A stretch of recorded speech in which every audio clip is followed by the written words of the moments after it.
गुरु भगवान के शुक्राने हैं। गीता एक ऐसा ग्रंथ है जो स्वयं भगवान ने अपने श्रीमुख से बोला है। और गीता में भगवान ने एक बात कही है कि ये रहस्यमयी ज्ञान है। जो भगवान ने गीता में बताया है वो रहस्यमयी ज्ञान है। रहस्यमयी ऐसे है कि हर एक को सुनने को नहीं मिलता, हर एक को नहीं सुनने को मिलता। बहुत सारे लोग हैं जिनके जो नए नए कभी हमारे चैनल पे ज्वाइन करते हैं तो वही कहते हैं कि हमने गीता पहली बार सुनी। तो मतलब बहुत सारे लोगों को गीता सुनने को नहीं मिलती। अच्छा, गीता का पाठ चल रहा हो तो समझ में नहीं आता, कोई व्याख्या करके बता रहे हों तो समझ में आता है थोड़ा थोड़ा पर भूल जाता है। रहस्यमय होने के कई बातें हैं, भूल जाते हैं, बातें नहीं याद रहती। अब भगवान को जो लोग मानते हैं, भगवान ने कई रूल्स गीता में बताए हैं कि ऐसे ऐसे आदमी को चलना चाहिए। वो उन रूल्स को नहीं मानते। अब जब नहीं मानते तो रहस्यमय हो गया ज्ञान, क्योंकि इनके समझ में नहीं आया। भगवान है ये तो मान लिया, लेकिन ज्ञान नहीं समझ में आया, भूल गए, नहीं मानते, ज्ञान नहीं मानते।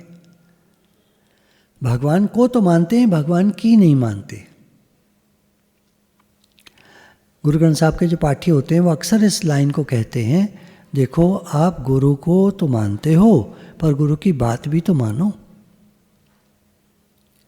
गुरु को मानते हैं पर गुरु की नहीं मानते हैं तो कैसे उद्धार होगा। तो ऐसे रहस्यमय ज्ञान है। तो भगवान ने क्या क्या गीता में कहा है और श्रेष्ठ पुरुष क्या क्या कहते हैं गीता के हिसाब से, अपने अनुभव सहित वो क्या कहते हैं, आइए उसको हम सुनते हैं। गुरु भगवान के शुक्राने हैं। इस संसार में अनेक प्रकार के लोग हैं। कुछ हैं जो ईश्वर को नहीं मानते, कुछ हैं जो बहुत प्रेम से मानते हैं, पूरा पूरा मानते हैं और भगवान के नियमों के अनुसार चलते हैं जो भगवान ने गीता में कहे। कुछ लोग हैं जो ईश्वर को मानते हैं पर मनमाना आचरण करते हैं, भगवान के नियमों के अनुसार नहीं चलते। भगवान सर्वशक्तिमान हैं, सर्वज्ञ हैं, ऐसा वो मानते हैं, लेकिन अपने मन के हिसाब से चलते हैं। तो ऐसे मनुष्यों की मूर्खता का ये फल है कि आज संसार में ईश्वर के अस्तित्व में संदेह किया जाता है, क्योंकि वो ऐसा कहते हैं कि भगवान हैं और फिर नियम के हिसाब से नहीं चलते, स्वच्छंद मनमाना आचरण करते हैं। तो लोग उनको देखकर कहते हैं कि ये कहते हैं भगवान है, पर ये किस प्रकार का आचरण है इनका। तो उनके मन में शंका आ जाती है। भगवान ने गीता में कहा है 3/21, श्रेष्ठ पुरुष जो आचरण करता है अन्य पुरुष भी उसी के अनुसार बरतते हैं। वह पुरुष जो कुछ प्रमाण कर देता है लोग भी उसी का अनुसरण करते हैं।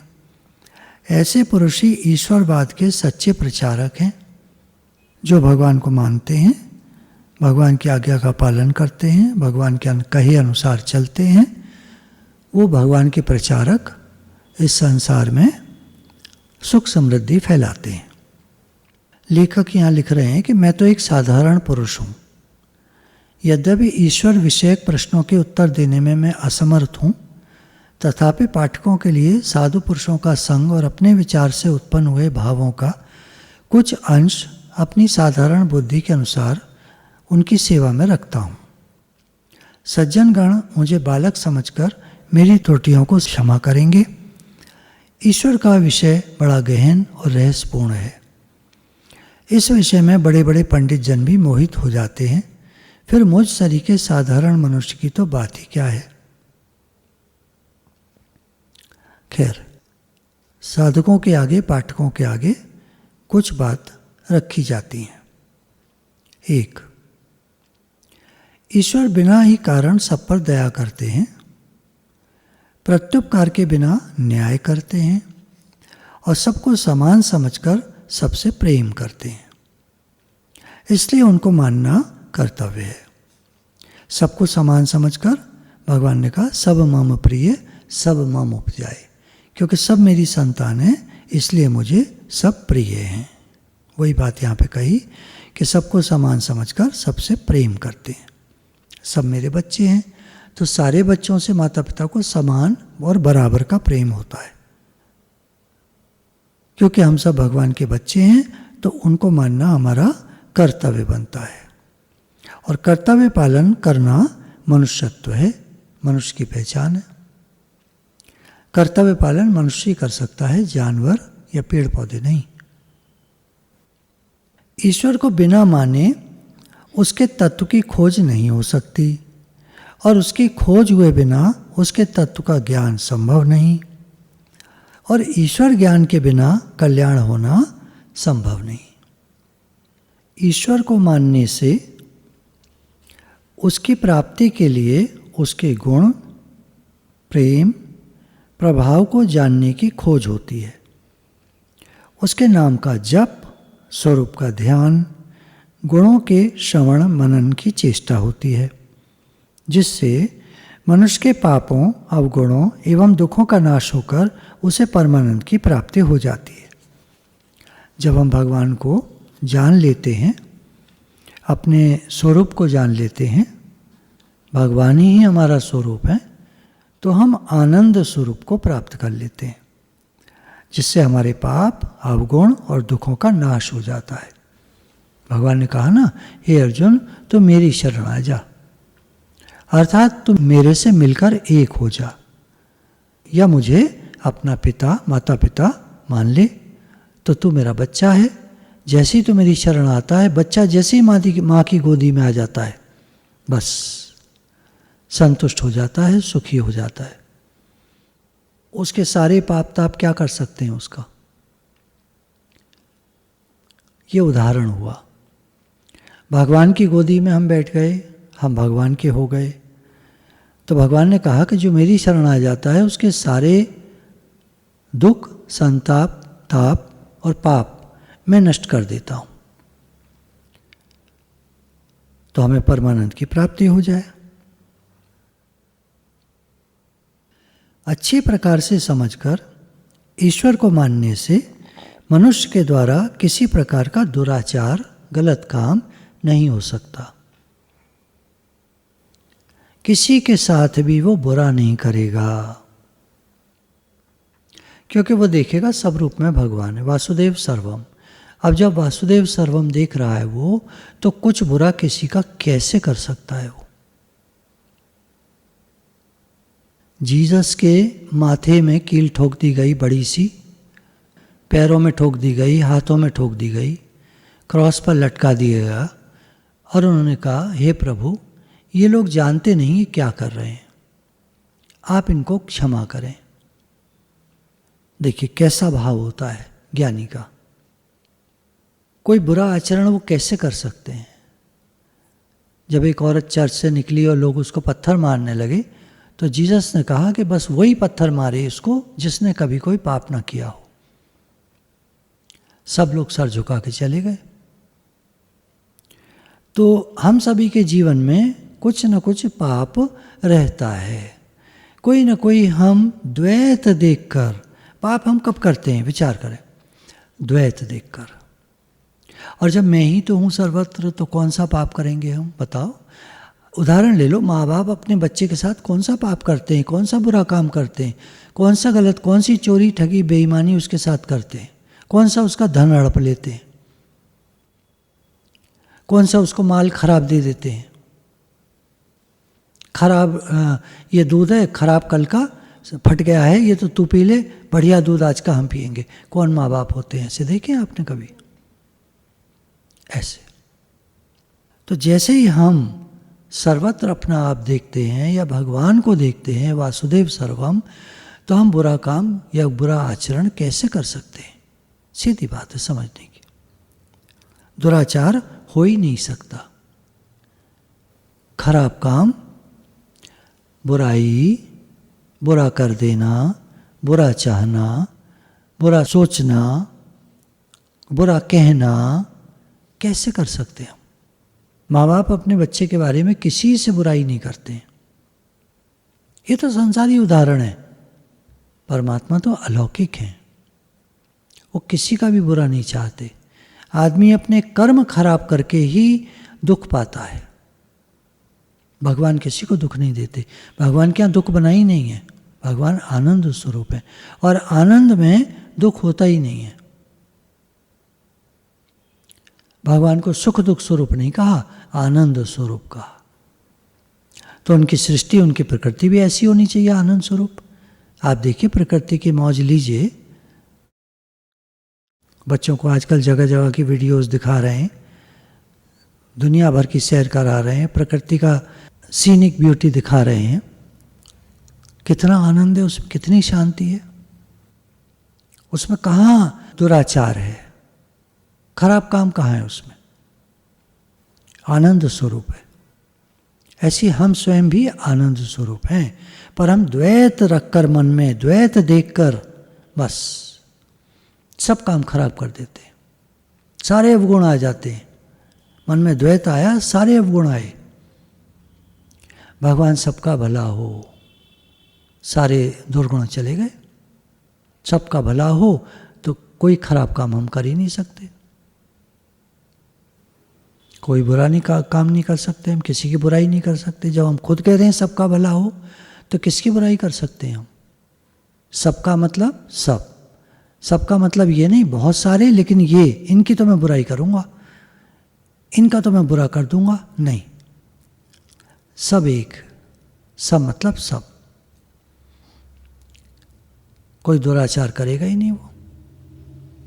जिन पुरुषों में दुराचार देखने में आते हैं, ये वो लोग हैं जो कहते तो हैं ईश्वर है पर मानते नहीं।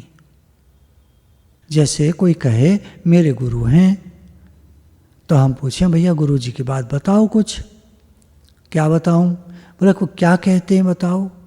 अब वो याद नहीं है, हमें बहुत अच्छी बातें बताते हो, तो तुम गुरु की कैसे मानोगे? तुम्हें तो उनकी बात ही नहीं याद है। नहीं, वो कहते हैं निष्कामी बनो, निष्काम कर्म करो। करते हो? अरे कहाँ, ये वो करते हैं, वैसे बहुत करते हैं। तो अहंकार की भाषा बोलने वाले गुरु को कैसे मानेंगे? तो लोग ईश्वरवादी तो बने हुए हैं, परंतु ईश्वर की बताई बातों को नहीं मानते। सच्चे हृदय से ईश्वर को मानने वाले लोगों की सदा से जय होती है। ध्रुव, प्रहलाद जैसे अनेकों ज्वलंत उदाहरण शास्त्रों में भरे पड़े हैं। वर्तमान में भी सच्चे हृदय से ईश्वर को मानकर उनकी शरण लेने वालों की प्रत्यक्ष उन्नति देखी जाती है। बोलिए सच्चिदानंद भगवान की जय।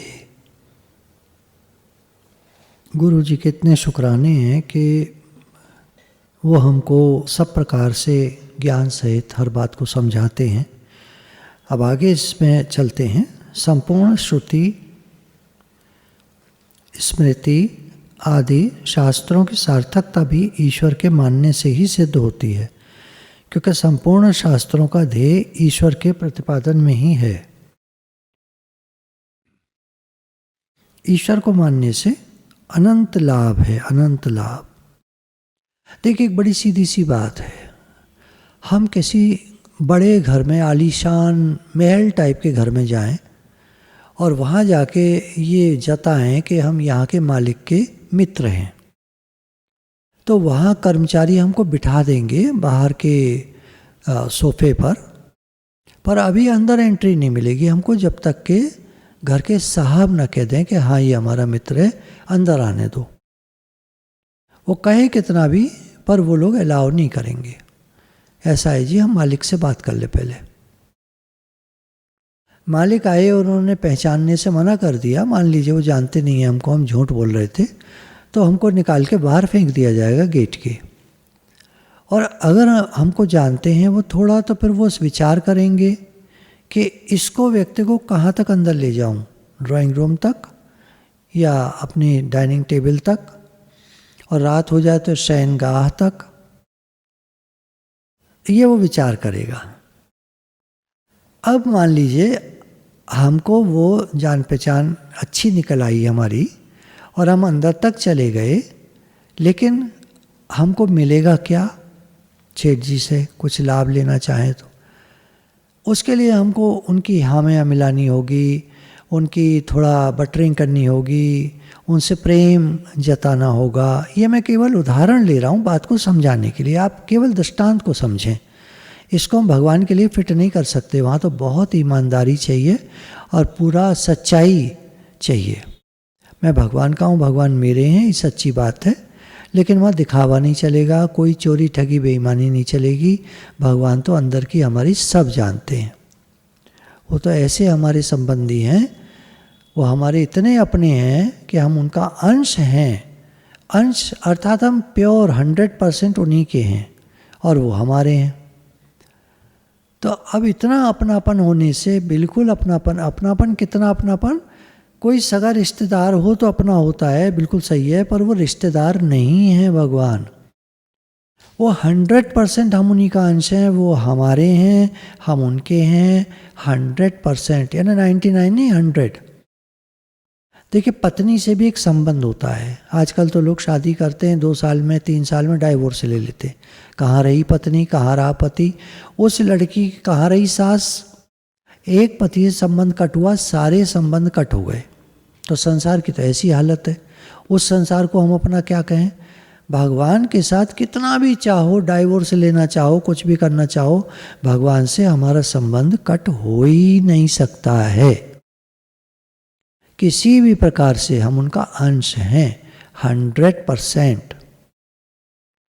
आप कृपया मेरी बात की तरफ ध्यान दें, मेरी आपसे विनती है, बात को समझें।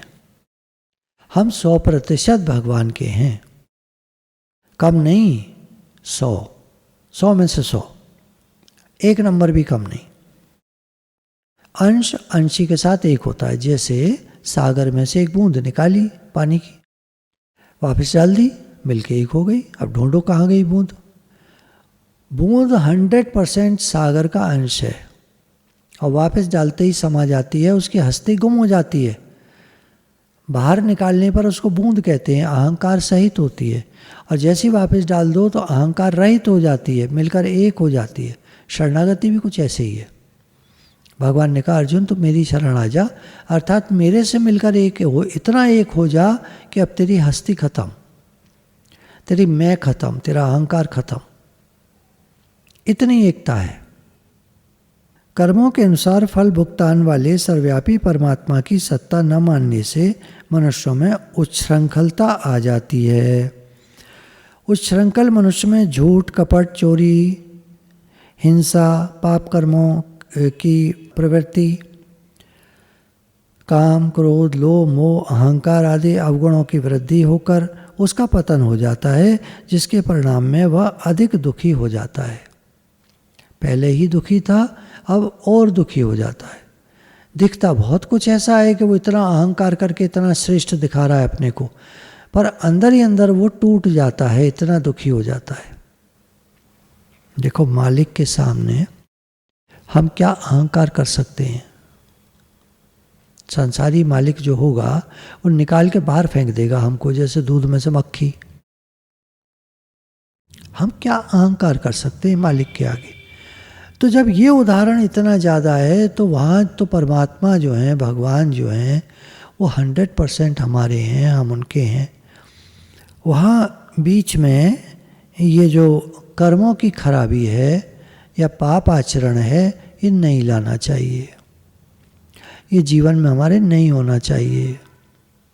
ईश्वर को न मानने से ईश्वर के तत्व की खोज नहीं हो सकती, और तत्व की खोज के बिना आत्मा का कल्याण नहीं हो सकता।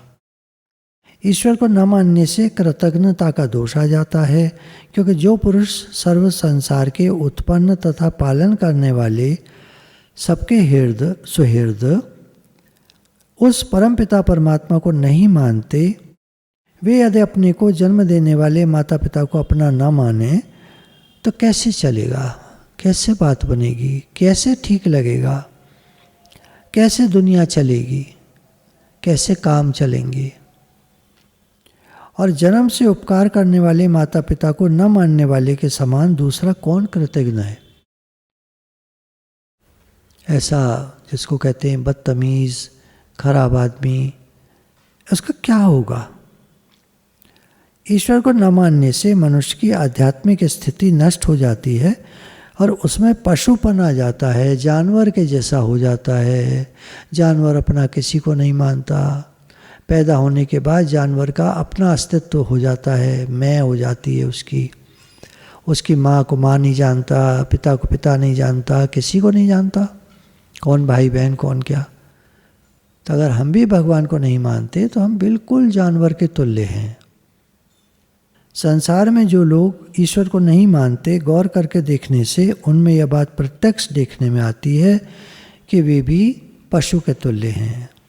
इसी प्रकार ईश्वर को न मानने में अन्य अनेकों महान हानियाँ हैं, पर विस्तार बहुत हो जाएगा, इसलिए नहीं कह रहे हैं। ईश्वर के अस्तित्व में प्रमाण पूछना कोई आश्चर्यजनक बात या बुद्धिमानता नहीं है। काफ़ी लोग पूछते हैं ईश्वर है कैसे बताओ। इस विषय में प्रश्न करना साधारण है, पर यह उनकी साधारण बात है। स्थूल बुद्धि से न समझ में आने वाले विषय में समझदार पुरुष को भी शंका हो जाती है, फिर साधारण मनुष्यों की तो बात ही क्या है। परंतु विचारने की बात यह है कि जो परमात्मा स्वतः प्रमाण है और जिस परमात्मा से ही सबका प्रमाण सिद्ध होता है, उसके विषय में प्रमाण पूछना एक प्रकार का बचपना है। जैसे किसी मनुष्य का अपने ही संबंध में शंका करना कि मैं हूँ या नहीं, यह व्यर्थ है। वैसे ही ईश्वर के विषय में पूछना भी कि ईश्वर है कि नहीं, ये व्यर्थ है। जो सबका आधार और अधिष्ठान है, उस निर्विकार परमात्मा की प्रत्यक्षता हमारे व्यक्तिगत अस्तित्व की अपेक्षा बहुत विशेष है। पर इस प्रकार की प्रत्यक्षता उन्हीं महात्मा पुरुषों को होती है कि जिनकी महिमा सब शास्त्र गाते हैं।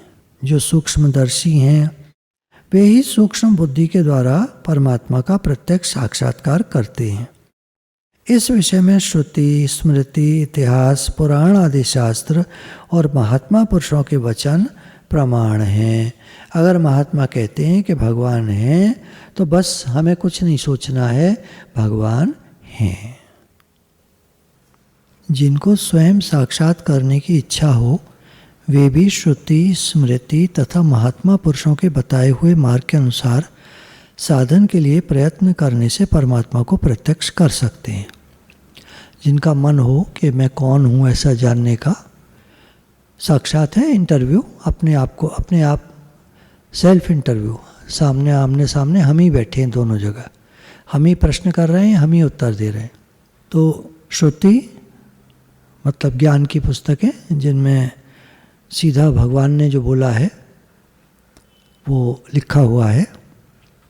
स्मृति तथा महात्मा पुरुषों के बताए हुए मार्ग के अनुसार, तो जो ये ग्रंथ पुस्तकें हैं ये भी उठा लो, और महात्मा लोग जो बताते हैं वो भी ले लो। साधन के लिए प्रयत्न करने से परमात्मा को प्रत्यक्ष कर सकते हैं। आप स्वयं को जान सकते हैं और परमात्मा को भी प्रत्यक्ष देख सकते हैं, कहेंगे, या जान सकते हैं। पहले भगवान को मानना होता है, फिर धीरे धीरे विचार करते करते विवेक के द्वारा तो उनको जाना जा सकता है। परमात्मा के अस्तित्व की सिद्धि में युक्ति प्रमाण भी हैं। युक्ति प्रमाण अभी बताएंगे कि उनसे पता चलता है कि भगवान हैं। कार्य की सिद्धि से कारण के निश्चय करने को युक्ति प्रमाण कहते हैं। हमारे सामने घड़ा रखा है, वो कार्य है, और कारण है कुम्हार जिसने बनाया। तो अगर घड़ा है तो किसी ने बनाया होगा। कोई कहे मिट्टी से अपने आप बन गया, तो वो तो नहीं बन सकता। घड़ा और मिट्टी एक ही तत्व हैं। उपादान कारण, उपादेय कारण। किसने बनाया? कुम्हार ने बनाया, तब घड़ा बना। तो इससे प्रमाणित हो जाता है कि कर्ता कोई न कोई है। कार्य हुआ तो कोई है करने वाला। संसार में किसी भी वस्तु की उत्पत्ति और उसका संचालन किसी कर्ता के बिना नहीं देखा जाता। कोई मकान बना तो राज मजदूरों ने बनाया, बिल्डर ने बनाया, आर्किटेक्ट ने बनाया, ऐसे लोग करते हैं। इसी से निश्चय होता है कि पृथ्वी, समुद्र, सूर्य, चंद्रमा, नक्षत्र, अग्नि, वायु, आकाश, दिशा और काल आदि की रचना और नियम अनुसार उनका संचालन करने वाली कोई बड़ी भारी शक्ति है, उसी शक्ति को परमात्मा कहा जाता है। ऐसा समझना चाहिए कि जिस शक्ति ने सब कुछ निर्मित किया है उसी को हम परमात्मा कहें। एक ही शक्ति है, दूसरी कोई नहीं है। यदि कहो बिना कर्ता के प्रकृति से ही अपने आप सब उत्पन्न हो जाता है, कुछ लोग कहते हैं, डार्विन थ्योरी कहती है कि धीरे धीरे धीरे धीरे सब कुछ बनते बनते लास्ट में मंकी बना और मंकी धीरे धीरे मैन बन गया। तो अब इतने मंकी घूम रहे हैं, वो तो मैन नहीं बनते। तो कोई है जिसने बनाया। जैसे वृक्ष से बीज और बीज से वृक्ष अपने आप ही उत्पन्न होते हुए देखने में आते हैं, ठीक है, किंतु यह कहना युक्त नहीं है। प्रथम तो यह बात विचार करनी चाहिए कि पहले बीज की उत्पत्ति हुई या वृक्ष की, पहले मुर्गी हुई या अंडा। यदि वृक्ष कहो कि वृक्ष से बीज बनता है, बताओ वृक्ष कहाँ से आया? बीज से आया, तो बताओ बीज कहाँ से आया? वृक्ष से आया, तो बताओ वृक्ष कहाँ से आया? ऐसे तो किसी ने तो शुरू में, आरंभ में बनाया होगा, वृक्ष बनाया हो, बीज बनाया हो, जो भी है। तो कोई सृष्टि रचयिता है, उसको हम भगवान कहते हैं। यदि दोनों की उत्पत्ति एक साथ कहो, वृक्ष की और बीज की, तो ये किसके द्वारा हुई? क्योंकि बिना किसी कारण के कार्य की उत्पत्ति संभव नहीं। जिससे और जिसके द्वारा बीज, वृक्ष आदि की उत्पत्ति हुई है, वही परमात्मा है। दूसरा प्रश्न यह होता है कि प्रकृति जड़ है या चेतन? यदि जड़ कहो तो चेतन की सत्ता स्फूर्ति के बिना किसी पदार्थ का उत्पन्न और संचालन होना संभव नहीं। पहले तो बल्ब ले लीजिए, किसने बनाया? किसी ने तो बनाया होगा। अच्छा, अब जल गया बल्ब, रोशनी हो गई, किससे जला? कुछ तो होगा, उसको करंट कहते हैं, बिजली कहते हैं। तो बिजली नहीं है, करंट नहीं है, तो बल्ब कैसे चलेगा? कोई तो है जिसके कारण बल्ब जला, कोई तो है जिसने बल्ब बनाया। किसी पदार्थ का उत्पन्न और संचालन होना संभव नहीं है जब तक कोई कर्ता नहीं है। अच्छा, अब प्रकृति को चेतन कहो चलो, तो फिर हमारा कोई विरोध नहीं, फिर कोई समस्या नहीं, क्योंकि चेतन शक्ति ही परमात्मा है, जिनके द्वारा इस संसार की उत्पत्ति हुई है। केवल संसार की उत्पत्ति ही नहीं, चेतन की सत्ता बिना इस संसार का संचालन भी नियमानुसार नहीं हो सकता। समय पर सूर्य निकले, समय पर बारिशें हों, समय पर सर्दी आए, गर्मी आए। अब टाइम हो गया सर्दी आने का, आ नहीं रही है, क्या बात है? तो आ जाएगी। तो थोड़ा बहुत इधर उधर टाइम होता रहता है पृथ्वी की स्थिति के अनुसार।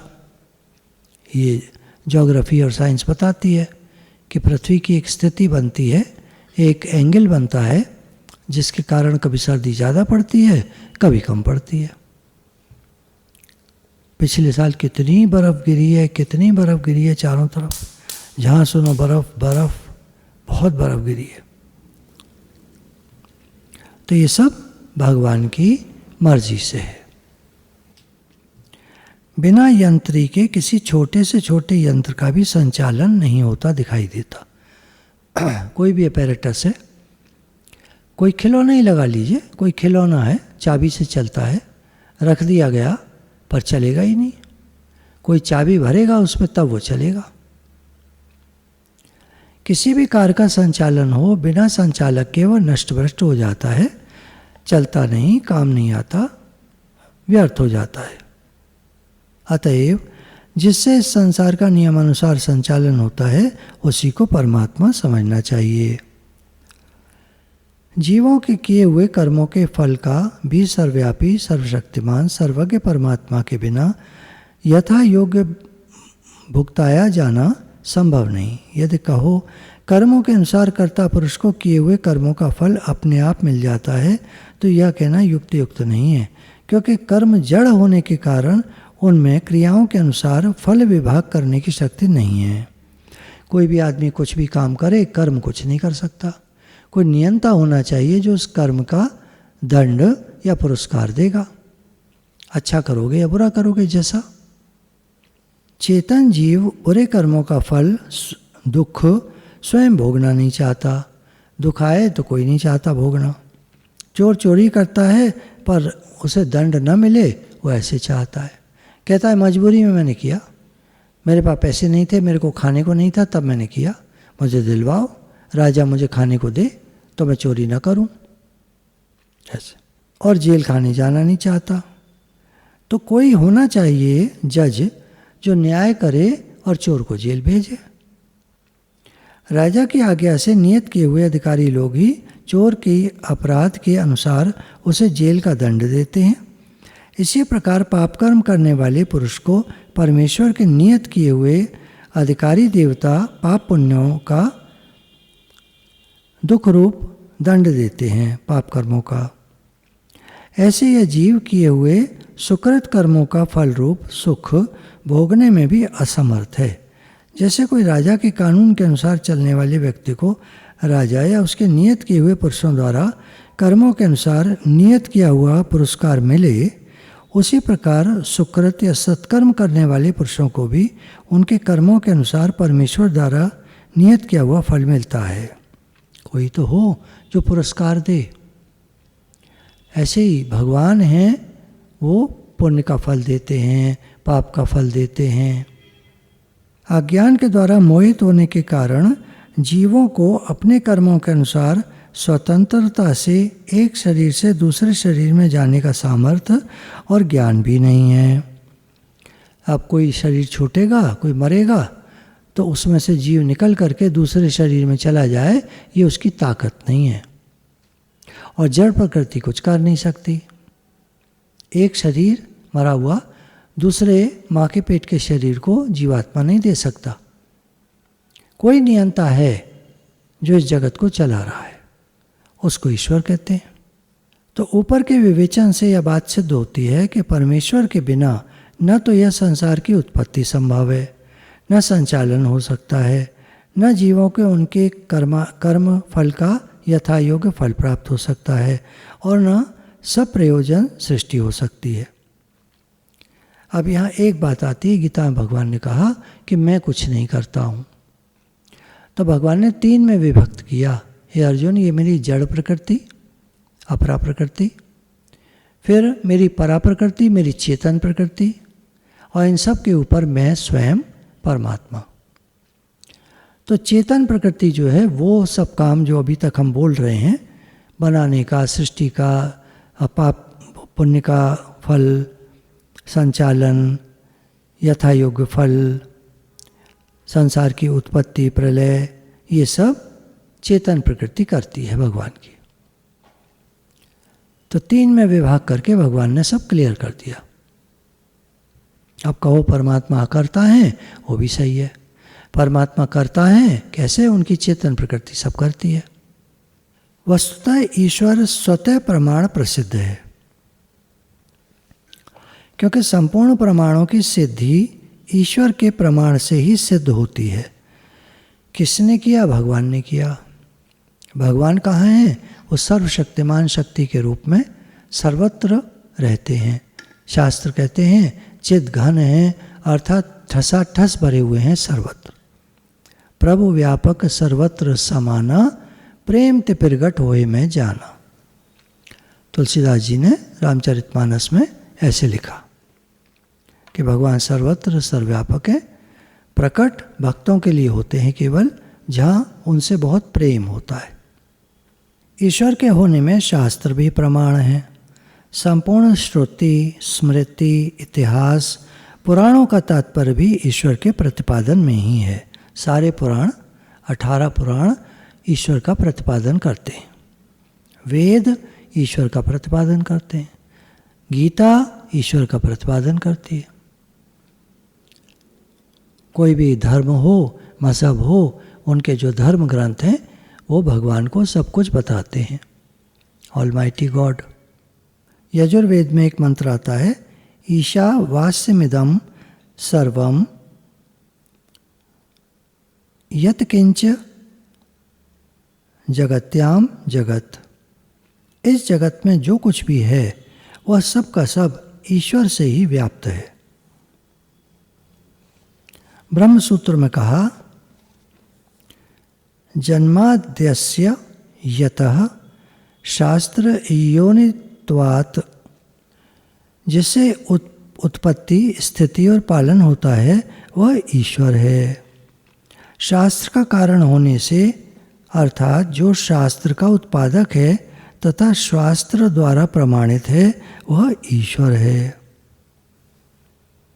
गीता में 15/15 मैं ही सब प्राणियों के हृदय में अंतर्यामी रूप से स्थित हूँ तथा मुझसे ही स्मृति, ज्ञान और अपोहन होता है तथा सब वेदों द्वारा मैं ही जानने योग्य हूँ तथा वेदांत का कर्ता और वेदों को जानने वाला भी मैं ही हूँ।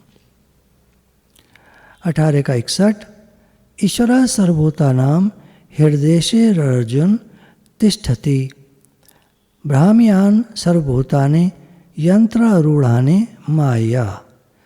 हे अर्जुन, शरीर रूप यंत्र में आरूढ़ हुए संपूर्ण प्राणियों को अंतर्यामी परमेश्वर अपनी माया से उनके कर्मों के अनुसार भ्रमाता हुआ सबके हृदय में स्थित है। 13/17 वह ब्रह्म ज्योतियों का भी ज्योति एवं माया से अति परे कहा जाता है तथा परमात्मा बोध स्वरूप और जानने योग्य है एवं तत्व ज्ञान से प्राप्त होने वाला और सबके हृदय में स्थित है। बार बार श्लोकों में भगवान ने कहा कि मैं सबके हृदय में स्थित हूँ। 15/17 उन क्षर और अक्षर दोनों से उत्तम पुरुष तो अन्य ही है, जो तीनों लोकों में प्रवेश करके सबका धारण पोषण करता है एवं अविनाशी परमेश्वर और परमात्मा ऐसे कहा गया है। अब यहाँ बात आ गई क्षर और अक्षर, जो रहने वाला है, जो नहीं रहने वाला है। एक तो पहला शरीर, दूसरा जीवात्मा और तीसरा परमात्मा। जड़ प्रकृति, चेतन प्रकृति और ईश्वर परमात्मा। योग दर्शन समाधिपाद में 14 से 26 तक अविद्या, अस्मिता, राग, द्वेष, अभिनिवेश अर्थात घुस जाना, मैं शरीर हूँ बिल्कुल ऐसा मान लेना और फिर मरण का भय होता है, मैं मर न जाऊँ। इन 5 क्लेशों से, पाप पुण्य आदि कर्मों से, सुख दुख आदि भोगों से और संपूर्ण वासनाओं से रहित पुरुष विशेष अर्थात पुरुषोत्तम ईश्वर है। उस परमेश्वर में निरतिशय सर्वज्ञाता है। वह पूर्व में होने वाले ब्रह्मादि का भी उत्पादक, ब्रह्मा का भी उत्पन्न करने वाला और शिक्षक है तथा काल के द्वारा उसका अवच्छेद नहीं होता, नष्ट नहीं होता। उपनिषद में आता है, तैत्तिरीय उपनिषद में 3/1, जिससे सब भूत उत्पन्न होते हैं, जिससे सब उत्पन्न हुए जीते हैं, नाश होकर जिसमें लीन होते हैं, उसको तू जान, वह ब्रह्म है। श्वेताश्वतर उपनिषद एक ही देव परमात्मा सब भूतों के अंतःस्थल में विराजमान है। वह सर्वव्यापी है, सब भूतों का अंतरात्मा है। वही कर्मों का अध्यक्ष, सब भूतों का निवास स्थान, साक्षी, चेतन, केवल और निर्गुण है। केवल एक वही है, निर्गुण है।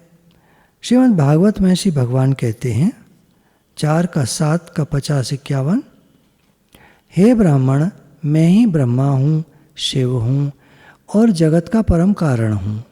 मैं ही आत्मा और ईश्वर हूँ, अंतर्यामी हूँ, स्वयं दृष्टा हूँ तथा निर्गुण हूँ। मैं अपनी त्रिगुणमयी माया में समाविष्ट होकर विश्व का पालन पोषण और संहार करता हुआ क्रियानुसार नाम धारण करता हूँ। अब देखिए, हमने शुरू में ये लिया कि परमात्मा हैं तभी ये सृष्टि चल रही है, उसके नियंता है। अब ये सारे उपनिषद, वेद, पुराण, गीता, इनका श्रीमद् भागवत इनका प्रमाण देकर बता रहे हैं कि भगवान इस सृष्टि को चलाने वाले हैं, सब जीवों में स्थित हैं, उनके आत्मा हैं, उनके हृदय में निवास करते हैं, दृष्टा हैं, साक्षी हैं, स्वयं निर्गुण हैं, पर गुणों को स्वीकार करके, माया को स्वीकार करके वो भगवान रूप से भक्तों के सामने प्रकट भी होते रहते हैं। तो ऐसा सब जान करके हमें भगवान के अस्तित्व को पूर्ण स्वीकृति दे देनी चाहिए मन में। भगवान हैं और वो मेरे साथ हैं, मेरे रक्षक हैं, कृपालु हैं, दयालु हैं, करुणानिधान हैं, सब कुछ वे ही हैं। मैं उनका हूँ, वो मेरे हैं। हे नाथ, हे प्रभु, हे भगवान, मैं आपका हूँ, आप मेरे हैं। गंगा घाट पर एक संत रहते थे, सत्संग करते थे। तो वो जो सत्संग करते थे, आइए उसका अवलोकन करते हैं। क्या कहते थे? कर्म फल की सिद्धि के लिए ईश्वर को अवश्य मानना चाहिए। हम कोई काम करते हैं तो हम चाहते हैं प्रॉफिट हो, फायदा हो या नाम हो।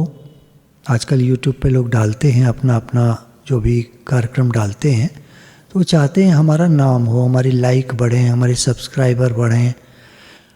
फिर वो यूट्यूब से पैसा कमाते हैं। यूट्यूब एडवर्टाइजमेंट से पैसा कमाता है। दर्शक फ्री में देखते हैं।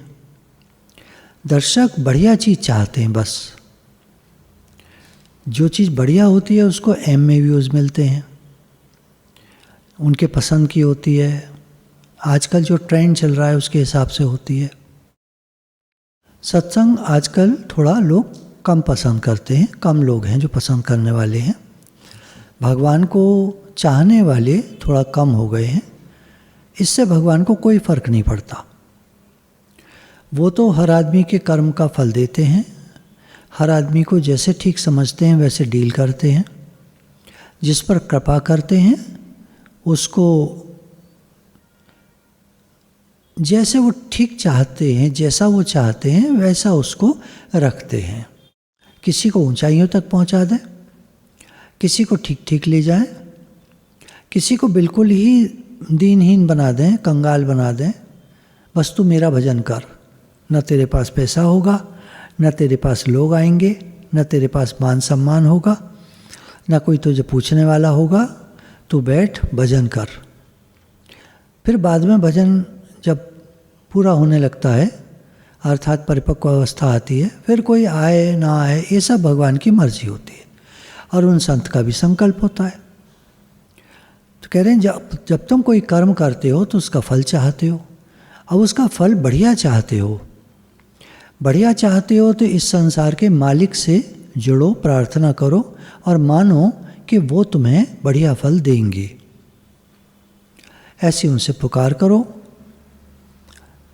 ऐसा उनसे कहो। कर्म तो जड़ है, इसलिए वो फल नहीं दे सकता। कर्म अपने आप में जड़ है, वो तो फल नहीं दे सकता। ईश्वर जिसको ऊर्ध्व ऊपर ले जाना चाहता है उससे साधु कर्म कराता है, अच्छे कर्म कराता है, और जिसको अधा ले जाना चाहता है उससे असाधु कर्म कराता है। जिसको नीचे ले जाना होता है भगवान को, उससे बुरे कर्म करा देता है, खराब कर्म करा देता है। ऐसी प्रेरणा कर देगा प्रभु कि वो गलती कर जाएगा और नीचे चला जाएगा।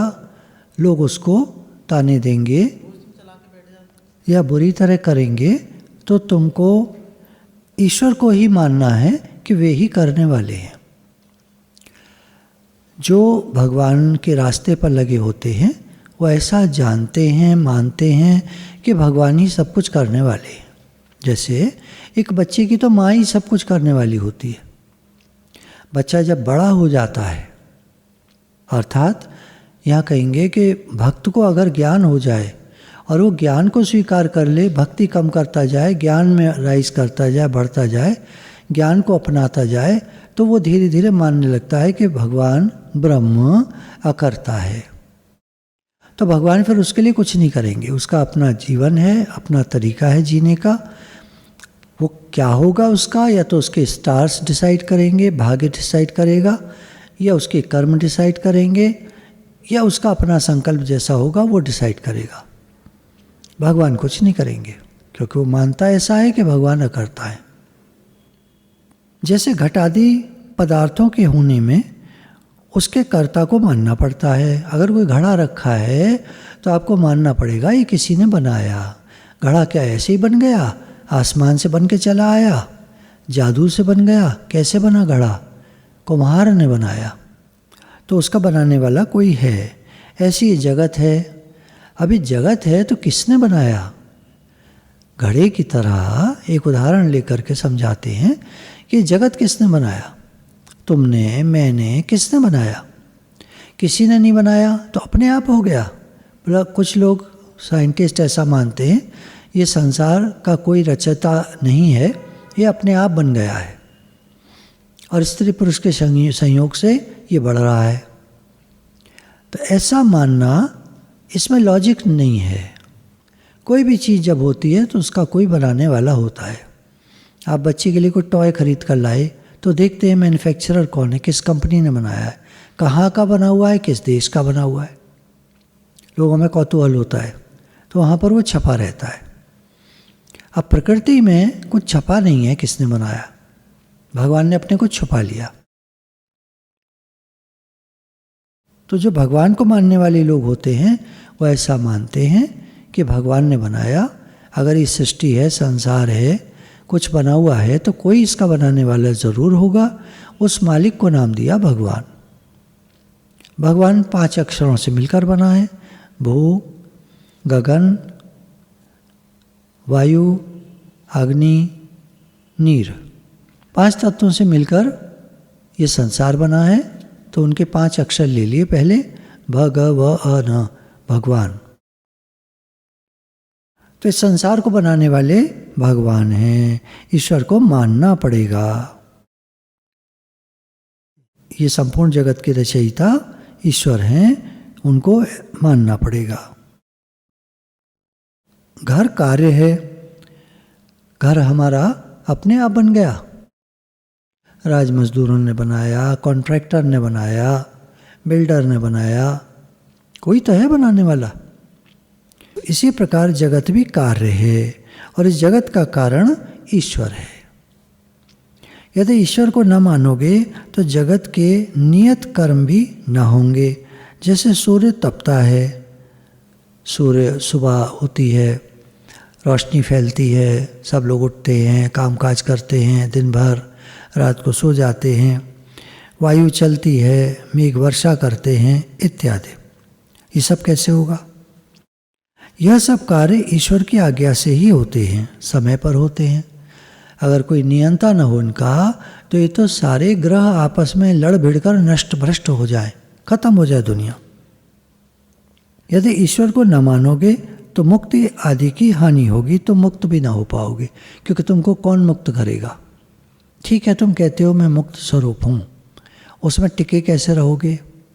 जीवन के अंतिम समय में कैसी परिस्थिति बन जाए क्या पता। तो सब भूल जाएगा आदमी, सब भूल जाता है।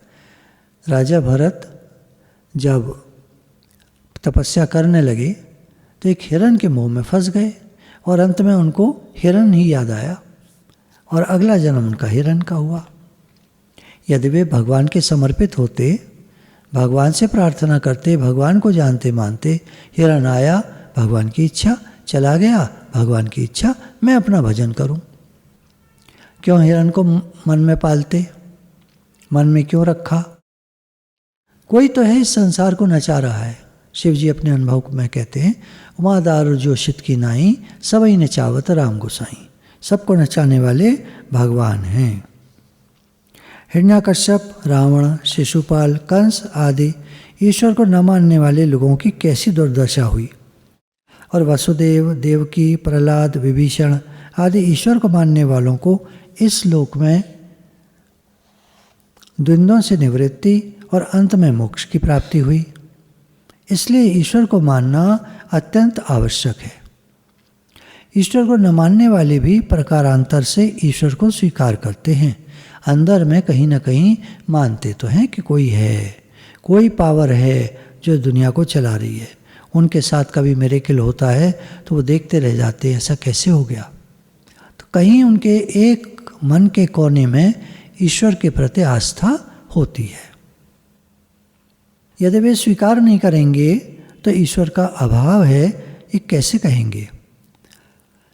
यदि माना न जाए कि ईश्वर कुछ है, कोई है, तो ये लोग जो कहने वाले हैं हम ईश्वर को नहीं मानते, ईश्वर का अभाव मानते हैं, ये कैसे मानेंगे? कुछ तो होगा जिसके कारण वो अभाव मान रहे हैं। क्यों कह रहे हैं ईश्वर नहीं है? क्यों कह रहे हो ईश्वर नहीं है? ईश्वर का नाम ही क्यों ले रहे हो? हम नहीं मानते भगवान को। तो ये तुम जो कह रहे हो तो भगवान आया कहाँ से, वर्ड कहाँ से आया, तुमने कहाँ से सुन लिया? लोग कह रहे हैं, लोग कहते रहें, तुम बात ही मत करो उसकी। तुम कहते हो हम नहीं मानते, इसका मतलब कहीं तुम मानते हो।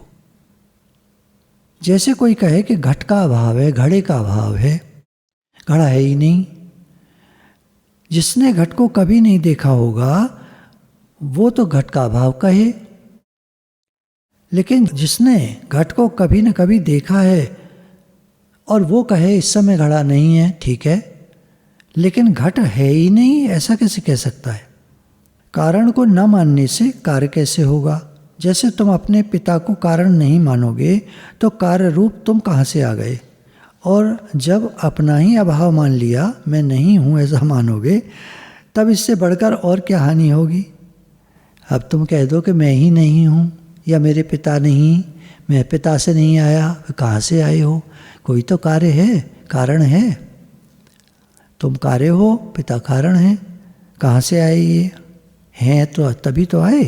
पिता थे या हैं तो तुम आए।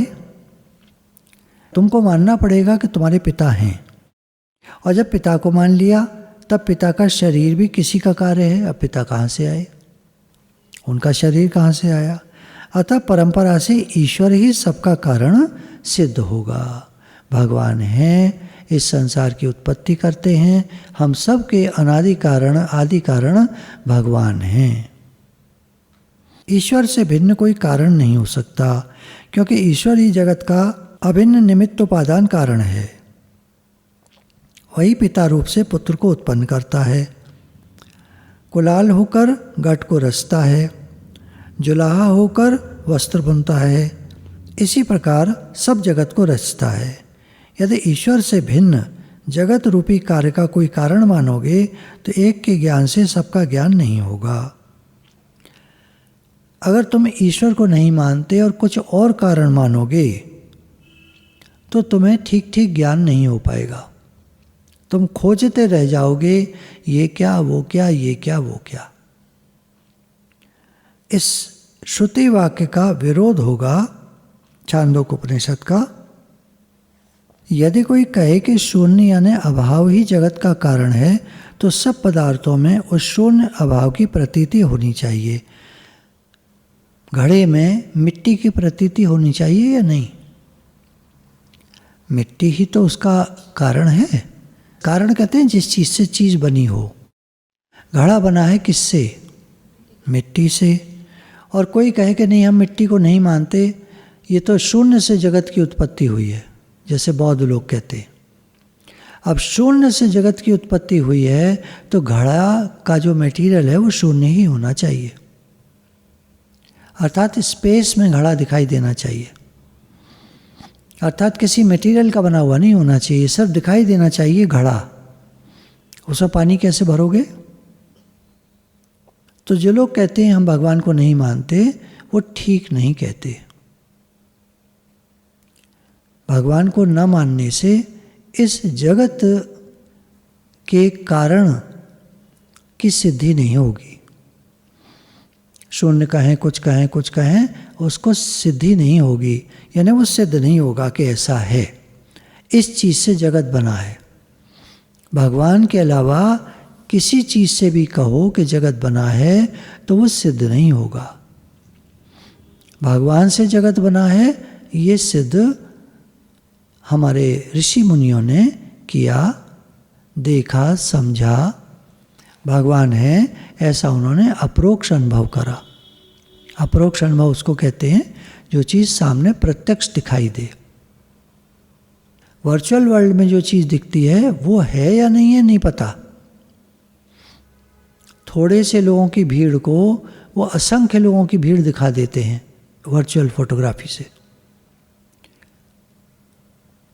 वहाँ लोग नहीं हैं इतने, लोग तो बहुत थोड़े से खड़े हैं, 20, 25, 30 लोग खड़े हैं, और उसको 300, 3000, 3 लाख कितना भी दिखा दें, और सब वर्चुअल फोटोग्राफी है।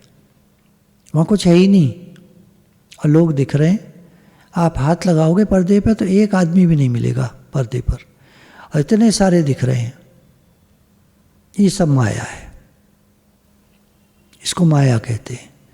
भगवान की कलाकारी, उनकी ऐसी कृति जो किसी के समझ में नहीं आती। माता पिता के अभाव से संतान की उत्पत्ति नहीं होती, इसी प्रकार शून्य से पदार्थ की उत्पत्ति नहीं हो सकती।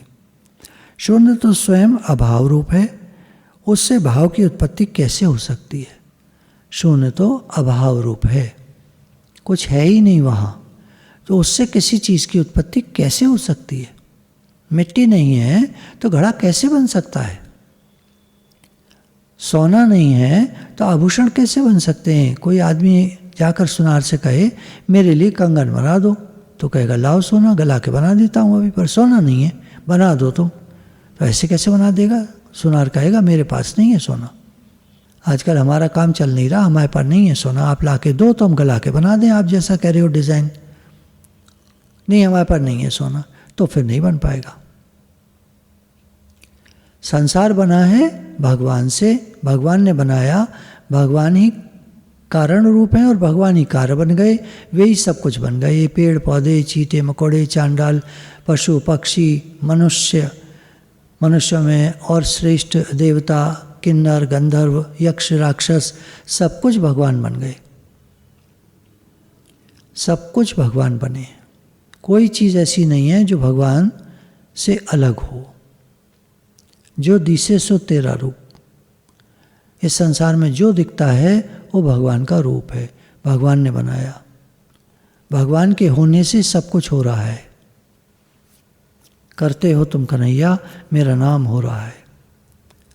तो इस बात को अच्छे से समझ लेना चाहिए कि भगवान हैं, वे सब कुछ करते हैं, सब कुछ कराते हैं। भक्तों के लिए तो वे पैदल भी चलते हैं, खेत भी जोतते हैं, जैसे धन्ना जाट के लिए, और मीरा के लिए वो प्रत्यक्ष साथ में खड़े होकर नृत्य भी करते हैं, गोपियों के लिए रास भी रचाते हैं, वे सब कुछ करते हैं।